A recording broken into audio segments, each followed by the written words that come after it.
itulah makanya standar hadir. Ya, jadi saya bicara secara umum standar. Kenapa? Kalau kita bikin sembarangan, nggak ada yang bisa memverifikasi ini buat 1 ton. Nah, dengan adanya standar produk, sayangnya Indonesia belum ada tuh yuk.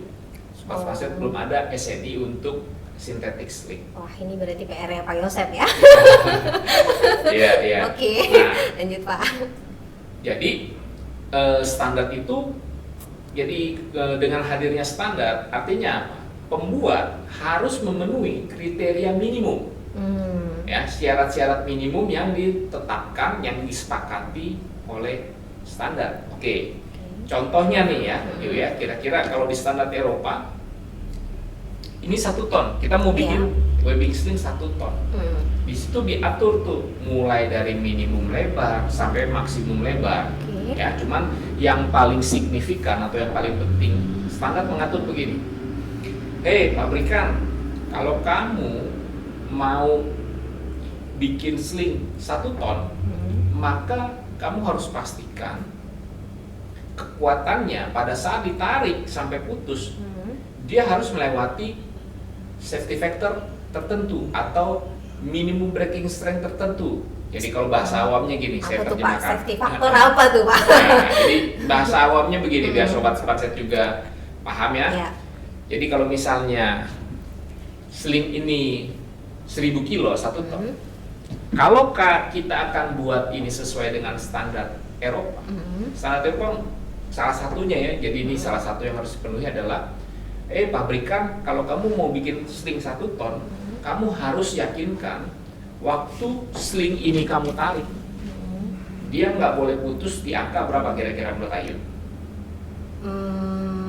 Di atas 1 ton. Di atas 1 ton. Iya. Di atas 1 ton, 1 ton lebih 1 kilo, 2 kilo, atau 2 ton, atau 3 ton, atau berapa?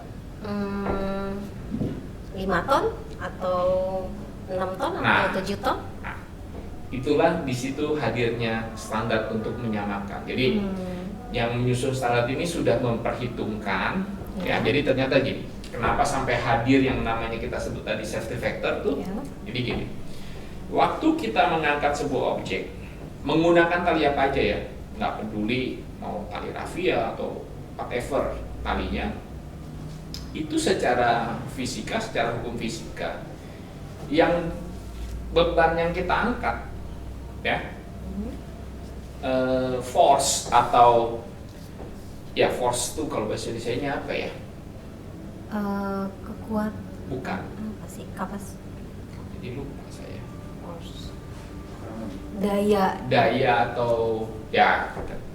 Jadi gini, kenapa standar menetapkan adanya sebuah safety factor? Jadi secara bahasa yang sederhana, pada saat jadi ini sebuah konsensus atau sebuah tim panel yang sedang menyusun standar, dia akan menetapkan safety factor. Salah satunya safety factor. Nah, safety factor itu didapat dari mana sih? Jadi para ahli yang duduk di Dewan Pembuat Standar ini sudah memperhitungkan pada saat kita mengangkat sebuah benda, ya, menggunakan tali apapun. Katakan kita mengangkat gelas ini, beratnya 1 kilo dengan sebuah benang. Nah, gaya atau force yang diterima atau yang akan melalui, ya akan diterima oleh benang itu ternyata nggak cuma 1 kilo yuk, bisa 4 atau 5 kalinya. Oh gitu. 4 kalinya. Berarti minimum polyester ini harus putus minimum 4 atau 5 kalinya. Jadi kalau kita pas-pasan bikin, ngangkat 1 kilo, kita bikin kekuatan benangnya cuma 1 kilo, putus. Jadi teorinya atau logiknya kan talinya harus lebih kuat. Lebih kuat, tadi ada 4 sampai 5 kali ya Pak ya, gaya yang diterima. Daripada berat bendanya. Nah, dihitunglah itu semua. Ini hukum fisika ya, ini hukum fisika, saya nggak ahli fisika. Waktu SMA saya sering bolos kalau fisika itu, jadi saya nggak ikutan gitu. Tapi Bapak bisa ahli ya di sini ya, hebat. Gitu. Lanjut Pak. Nah, ditentukanlah sepakat. Orang Eropa sepakat nih, oke, untuk bikin sebuah synthetic sling kita tetapkan aja deh. Kalau 1 ton atau 1 ton ini kalau kita bikin buat kapasitas tertentu 1 ton, dia baru boleh putus di berapa? Mereka sepakat 7 ton, 7 kalinya, 7 kali dari kapasitas angkat. Ya, kapasitas angkat kalau kita bicara di bahasa yang formal atau di terminologi dunia lifting itu disebut WLL, working load limit. Ya, jadi simpelnya begini, sederhananya. Jadi kalau untuk setiap sling yang didesain untuk working load limit 1 ton, 1 ton itu begini. WLL disebut working load limit 1 ton adalah pada saat sling ini digunakan untuk mengangkat sebuah objek tegak lurus. Tegak lurus. Ya, tegak lurus. Sedangkan kalau aplikasi di lapangan itu kan nggak tegak selalu lurus. tegak lurus kan Pak. Ada misalnya yang seperti dibentuk kayak U gitu atau yang dililit. Nah itu nanti apa ya? Nanti pengaruhnya tuh gimana Pak Yosep? Oke. Satu-satu ini ya, kayaknya Ayu seneng banget belajar, banyak banget kayaknya. Seru nih soalnya nih, iya. Banyak banget ilmu yang bisa digali. Jadi saya balik lagi ke safety factor, ya. Tadi WLL 1 ton. Ya. Orang Eropa, panel standar Eropa tetapkan dia punya faktor keselamatan atau faktor keamanan, safety factor itu 7 kali dari WLL-nya, 7:1. Jadi dari dengan lurus ya Pak ya. Dengan lurus, jadi dengan kita lihat sling ini, direct pull, ya. Ini WLL 1 ton, direct pull 1 ton, yang tegak lurus. Ini baru boleh putus di angka di atas 7 ton. Jadi kalau kita tarik nih, pakai mesin uji tarik di lab, ini baru boleh putus 7 ton. Minimum 7 ton. Minimum 7 ton, di atas 7 ton. Jadi kalau 7 ton aja dia belum comply, belum lurus. Jadi ini aman banget ya berarti ya Pak. Harusnya ya? aman banget. Sedangkan user hanya diizinkan mengangkat maksimum 1 ton pada saat tarikan tegak lurus. Oke. Nah, jadi nggak boleh tuh ada yang wah ini putusnya 7 ton, saya mau pakai untuk 2 ton, nggak boleh ya Pak itu ya. dosa besar. Nah, Oke. Amerika beda lagi yuk. Oh Jadi gitu. kan ini Bedanya ada apa Pak? contoh bagus nih, karena kan tadi saya sempat sampaikan standar-standar di dunia gitu ya. Nah, kalau Amerika dari segi safety factor dia tidak sehebat atau tidak mensyaratkan setinggi Eropa. Amerika cukup 5 kalinya. Oh, jadi berarti kalau di standar minimumnya. betul. Jadi kalau sling yang sama ini kita buat dengan standar Amerika, buat dijual di Amerika, ini nggak perlu putus 7 ton. Hanya 5 ton aja di atas tadi 5 ya. ton. 5 ton ya, oke. Yang paling tinggi safety factor untuk synthetic sling atau textile sling itu adalah standar Australia nih. Ayo tahu nggak kira-kira kalau di Australia standarnya untuk synthetic sling tuh safety factor yang dipersyaratkan tuh berapa? Berapa ya? Eropa aja udah 7, Australia berapa? Mungkin tebakan saya di 8 atau 9 itu Pak? 8. Jadi sling yang sama 1 ton kita buat untuk pasar Australia atau demand ke comply ke Australian standard, kita harus bikin kekuatannya waktu diuji minimum breaking strength-nya itu adalah 8 kali dari WLL. Jadi kalau sling ini 1 ton diuji dengan standar Australia, kalau kita mau lulus ini baru boleh putus di atas 8 ton. Oke, paham ya? Paham. Nah, balik ke pertanyaan tadi, pertanyaan saya mengenai kan tadi kalau aplikasi di lapangan kan bukan cuma pengangkatan lurus Pak Yosep, ada yang model di seperti U-basket seperti itu, terus juga ada yang model diikat. Nah itu pengaruhnya ada nggak sih pengaruhnya terhadap kekuatan dari alat angkat ini, WPG sling ini? Ya, ini udah agak masuk teknis nih, Nah, udah agak teknis nih. Ya. Oke, makin seru dong. Seru ya? Seru atau bosen nih? Seru. Ya. Jadi ini udah masuk ke praktikal penggunaan sling ya dalam aplikasi sehari-hari. Tadi Ayu bilang dan saya juga jelaskan direct pull. Jadi WLL 1 ton seperti ini 1000 kilo. Ini hanya boleh digunakan pada saat tegak lurus, pengangkatan tegak lurus. Tapi tidak semua sling atau tidak semua pengangkatan aplikasi itu bisa diselesaikan dengan tegak lurus. Kadang kita perlu ini yang disebut U-basket, ya, angkat di sini ada objeknya, kita angkat begini. Atau kadang kita gunakan 2 sling kiri dan kanan, Oh. atau Ya, 3 atau 4, ini ya, Pak, 2 leg, Oke. ya, atau choker. Choker yang tadi Ya. ini Ayu bilang Diikat. dijiret, dicekek, chok, ya, kayak begini. Ya. Nah, kalau untuk aplikasi choker, round swing ini the best, ya, oke. Ya, karena dia lebih fleksibel ya, Lebih Pak, ya? fleksibel dan memang lebih mudah, ya. Jadi, nah masing-masing cara ngangkat itu kita sebut bahasa textbooknya adalah method of use, ya. Oke. Method of use. Nah, sebelum nyampe ke perhitungan teknis, kita harus samakan dulu nih. Saya mau sedikit textbook nih yuk ya. Oke, Pak. Kita akan mencari tahu nanti sebuah sling, katakan dengan WLL 1 ton ini, apabila kita gunakan dengan berbagai macam cara angkat, method of use tadi, Ya. dia memiliki SWL berapa sih? Nah, ini dulu. WLL itu tadi saya katakan adalah kemampuan sling untuk mengangkat sebuah objek pada Ya. saat digunakan tegak lurus. Ya, nah SWL bedanya dengan SWL apa, Pak Yosep? SWL sendiri tadi WLL itu tadi saya katakan singkatannya adalah working Load limit. Ya. SWL itu adalah safe working load. Bedanya apa? Itu tadi.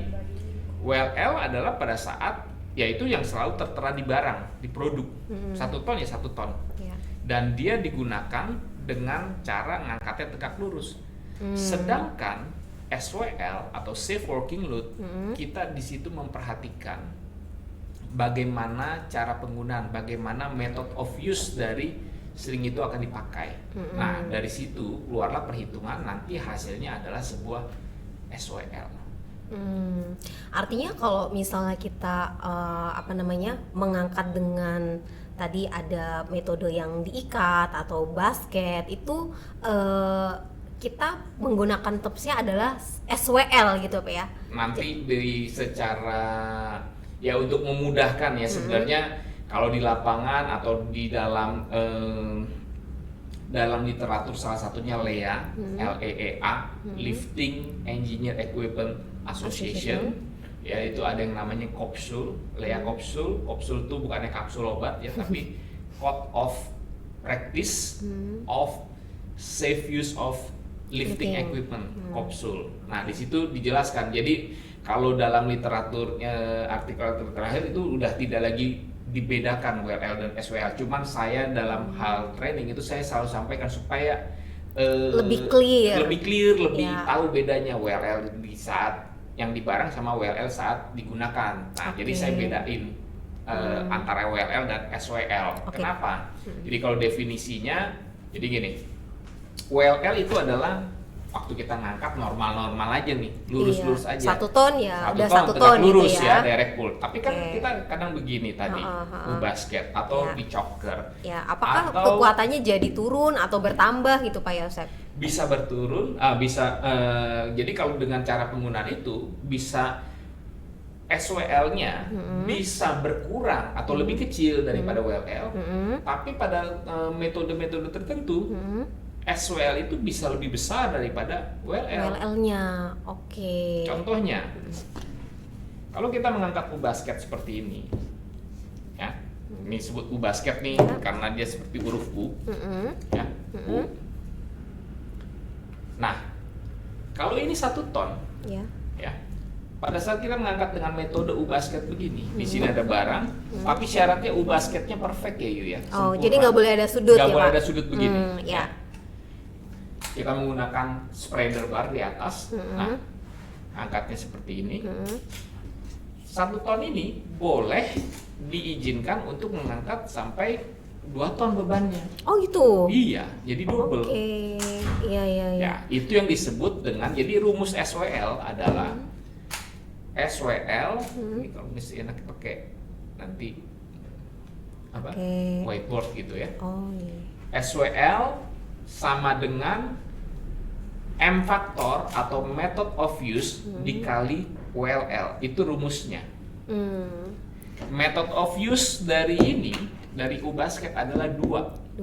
Jadi SWL untuk sling ini, ya, 1 ton. Ya, jadi SWL sama dengan kita mau ngangkat U-Basket nih. Ya. Rumusnya SWL sama dengan method of use 2 dikali WLL. Berarti 2 kali 1 ton. Betul. Berarti SWL-nya 2 ton. 2 ton. Oh gitu. Itu contoh yang meningkat SWL yang lebih besar dari WLL. Kalau SWL-nya lebih kecil, contohnya apa Pak Yosef? Salah satunya pengangkatan yang membentuk sudut itu akan mengurangi WLL dan choker.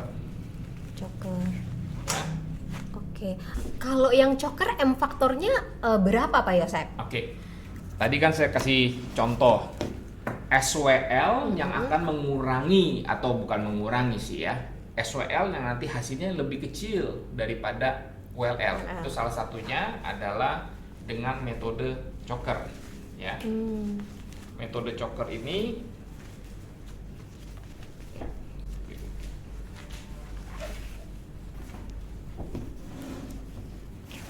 ya, dijiret seperti ini. Nah, kita akan mengurangi atau bukan mengurangi M faktor atau method of use dari pengangkatan model choker. M faktornya atau method of use-nya adalah 0,8. Tadi kalau di U-Basket itu 2. Jadi kalau di pada saat kita menggunakan choker itu 0,8. 0,8. Kenapa Berarti reduce? Kenapa Pak? Kenapa reduce? Karena para panel itu, para ahli itu sepakat pada saat kita mengangkat seperti ini ada gesekan di sini, ya, gesekan di antar sling ini. Nah, ini diperhitungkan, disepakati terjadi pengurangan. Jadi untuk amannya kita kurangin. Gitu. Jadi kalau kita mau mengangkat metode choker dengan tegak lurus, saya garis bawahi lagi, dengan tegak lurus, M faktor yang kita punya itu tidak 1, tapi 0,8. Artinya kalau misalnya tadi ini kan 1 ton. Nah, kira-kira 1 ton berarti SWL-nya cuma 800 kilo ya Pak Yosef? Iya, dari mana tuh dapatnya Ayu? Berarti kan tadi 1 ton ya, WLL dikali M faktor. Betul. Gitu. Jadi SWL, rumusnya SWL sama dengan M faktor dikali WLL. Ya. Atau WLL kali M faktor sama aja dengan perkalian. Nah, SWL-nya yang kita peroleh kalau kita harus mengangkat dengan metode choker dengan direct pull, ya WLL-nya berapa? 1 ton, 1000 kilo dikali M faktor choker 0,8, 800 kilo jadi hasilnya. Jadi sling yang sama pada saat kita menggunakan metode U-Basket kita bisa dapat SWL 2 ton. Tapi sling yang sama juga dengan metode choker kita cuma dapat 800 kilo. Oke, tadi yang lurus udah, yang basket udah, yang choker udah. Kalau yang misalnya kita mau pakai dengan sudut, Pak. Nah, itu gimana tuh, Pak? Nah, berkurangkah dan seberapa berkurang? Oke. Saya akan kasih analogi sederhana nih buat Ayu nih. Kenapa saya perlu sampaikan pada setiap kali kita mengangkat dan sling kita membentuk sebuah sudut, ya, membuat, katakan kita mengangkat meja ini, ya, dengan 2 unit sling, gini, dan gini. Nah, di sini kan terjadi sudut nih. Ayo bisa pegang. Nah, ini ada sudut nih. Pokoknya, sobat Spanset, pada saat Anda melihat pengangkatan atau cukup yuk. Membentuk sebuah sudut, itu artinya SWL-nya akan turun. Kenapa? Oke, saya kasih analogi sederhana. Tadi coba Ayu bisa berdiri yuk. Iya. Ada bentar. Oh ya, ini. Boleh berdiri di sini. Coba Ayu di sini ya. Biar kasih lihat. Begini, tangannya begini, tegak lurus. Begini, Pak. Nah, Ayu sedang melakukan direct pull. Direct pull ini lurus nih tangan saya, Pak. Tegak lurus. Nah, sekarang miringin dikit. Aduh, pegel ya. Pegel kan? Pegel juga ya. Nah, bikin lagi, bikin makin jauh, makin rebah. Nah, makin miring. Nah, mesti lurus. Aduh, berat banget, Pak. Oke. Oh ini ya, ini Bapak masih jelasin nih apa yang terjadi dengan tangan saya. Kira-kira tadi waktu Ayu lakukan peragaan tersebut, waktu kita ngangkat direct pull tadi, ini dibandingkan miring segini sama kemiringan lebih datar, mana yang paling pegel? Paling pegel yang tadi, yang kayak datar gini. Ya? Iya, yang Pak. itu. Nah, prinsipnya sama. Waktu kita ngangkat begini itu direct pull, tegak lurus. Ya. Sling tegak lurus, dia kerja normal aja. Tapi saat kita miringin, ini pasti kerjanya lebih berat, lebih pegel. Gitu. Tangan pegel, sling juga demikian. Itu secara ini gaya, resultan gaya ya, kalau bahasa fisikanya resultan gaya pada saat sudut miring itu pasti akan lebih besar. Oke, artinya kalau kita sudutnya makin besar itu berarti kekuatan slingnya tadi SWL-nya makin rendah, begitu ya Pak? Sebelum nyampe ke rendah, kita pikirin dulu analogi sederhananya adalah sling itu makin pegel. Kalau makin pegel artinya dia kerjanya makin berat. Makin berat. Okay. Dan konsekuensinya dia nggak bisa lama-lama tuh, atau kemampuan dia menahan akan menurun. Tadi yang Ibu Ayu bilang SWL-nya akan lebih rendah dari WLL-nya. Oke. Kalau tadi kan ada sudut Pak Yosep, sudut yang sebelah mana nih Pak? Soalnya kan tadi apakah sudut bagian dalam, kalau misalnya tadi kita miringkan seperti ini ya, sudut yang sebelah mana, yang dari sini ke sini atau sudut yang terhadap sudut garis vertikal? Oke. Nah, sudut yang mana kita bagi dua nih. Kita kasih nama sudut alfa dan sudut beta. Sudut alfa yang mana Pak? Sudut alfa adalah bagian yang terhadap sumbu horizontal. Ya. Sedangkan sudut beta adalah sudut ini, yang terhadap sumbu vertikal. Ya. Sama aja sih, kalau kayak begini kan artinya total sudutnya alfa dan beta itu 90 derajat kan. Nah, jadi cuman kita perlu tahu sudut beta itu yang di luar, yang terhadap sumbu vertikal. Sudut alfa itu yang di dalam, yang terhadap sumbu horizontal. Ya. Kenapa kita perlu tahu alfa dan beta? Ya, kenapa Pak? Karena orang Eropa suka nanti kalau dalam perhitungan lebih detail, dia menggunakan sudut beta. Sedangkan orang Amerika sukanya pakai sudut alfa. Itu aja. Oh gitu. Tapi nggak boleh salah ya. Misalnya kalau kita mengacunya ke Eropa, kita harus pakainya sudut yang beta tadi. Oke. Gitu. Ya.